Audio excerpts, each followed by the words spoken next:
Friends, what if I told you that right now in 2025 the hungriest place on Earth isn't a remote village or a drought-stricken desert, it's Gaza. Yes, the Gaza Strip, one of the most densely populated areas in the world, home to over 2.3 million people, is currently facing what the United Nations Office for the Coordination of Humanitarian Affairs, or OCHA, calls catastrophic hunger. This isn't just about food shortages. This is about children fainting in schools, mothers skipping meals so their children can eat, and families cooking grass to survive. So in today's video we'll explore why Gaza is now the hungriest place on Earth, how the blockade and military conflict have created a humanitarian nightmare, what international aid organizations are saying, and finally what can be done and what lies ahead. So, let's dive in. What's happening in Gaza? The Gaza Strip has been under a blockade since 2007, imposed by Israel and Egypt after Hamas took control of the area. But in the past year, especially since late 2023, things have taken a horrifying turn. After the escalation in violence between Israel and Hamas, which began in October 2023, Israel imposed what it called a complete siege on Gaza. That means no food, no fuel, no water, and no electricity was allowed to enter. The goal, as Israeli officials stated, was to dismantle Hamas. But the impact has been devastating for civilians. Imagine 2.3 million people trapped in a strip of land that is only 41 kilometers long and 10 kilometers wide. Hospitals have been bombed, bakeries have been shut down, farmland has been destroyed, markets are empty, the few remaining food items are being sold at unaffordable prices, and international aid is trickling in so slowly that it barely scratches the surface of what is needed. What do the numbers say? According to OCHA and the Integrated Food Security Phase Classification, or IPC, the entire population of Gaza, yes, 100% of people, is facing crisis-level food insecurity or worse. Out of these, more than 1.1 million are at IPC Phase 5 catastrophe. This is the most severe level, where starvation, death, and destitution are occurring. To put that in perspective, the famine in Somalia in 2011, which shocked the world, had around 250,000 people at this level. Gaza has more than 4 times that number. Children under 5 are particularly vulnerable. A UNICEF report from early 2025 revealed that more than 90% of children in Gaza are surviving on 1 meal a day, and often that meal lacks basic nutrition.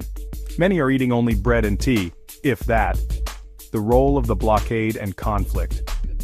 The primary reason for this crisis is the blockade, compounded by the war. Israel controls most of the borders, airspace, and maritime access to Gaza. Egypt controls the Rafah crossing, which has also been mostly closed or tightly restricted. Before the war, Gaza imported around 500 trucks of food and goods daily. Now, sometimes fewer than 20 make it through. Aid convoys have been delayed, blocked, or even attacked. Farmlands in Gaza have been bombed or bulldozed during the conflict. Fishing is heavily restricted, electricity blackouts make food storage impossible, clean water is almost non-existent, and yet, amidst all this, people are trying to survive.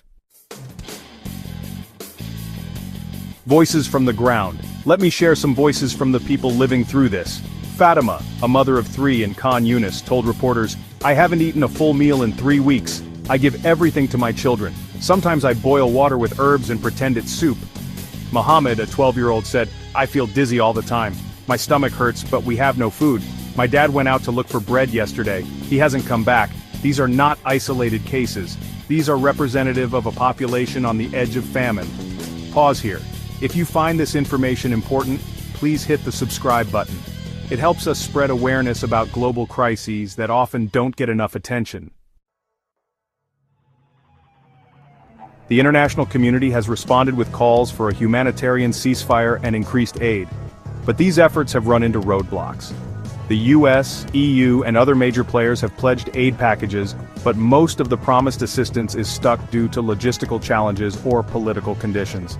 UNRWA, the UN agency supporting Palestinian refugees, has repeatedly said that the situation is beyond dire. Aid workers on the ground describe scenes of chaos. Convoys being mobbed by desperate crowds, babies too weak to cry, malnourished children lying in makeshift clinics with no medicine. Worse, many aid workers have been killed in airstrikes. More than 200 humanitarian staffers, including UN employees, have died since the start of the conflict.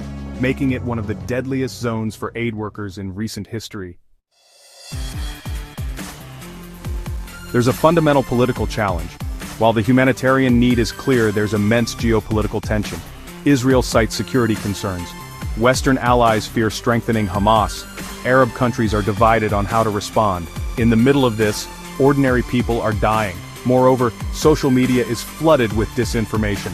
Some claim the crisis is exaggerated, others downplay the severity, but reports from independent organizations including Human Rights Watch, Oxfam, MSF, and even internal assessments from the World Food Program confirm the catastrophic conditions.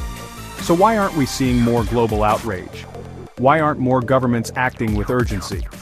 That's a question we all need to reflect on. Experts say that immediate, unhindered access to humanitarian aid is essential. That includes food, water, fuel, and medical supplies. There must be protection for humanitarian workers. There must be temporary ceasefires or humanitarian corridors. And ultimately a sustainable political solution. That means ending the blockade, addressing legitimate Israeli security concerns, and creating a long-term framework for peace and coexistence. Until that happens, Gaza will remain trapped. Friends, Gaza is not just a political issue, it's a human tragedy, one that is unfolding in real time. When children are starving in our interconnected world, we can't afford to look away. So share this video, talk about it, demand action from leaders. Because silence, in the face of such suffering, is also a choice. If you found this video informative, subscribe for more such detailed breakdowns on global issues.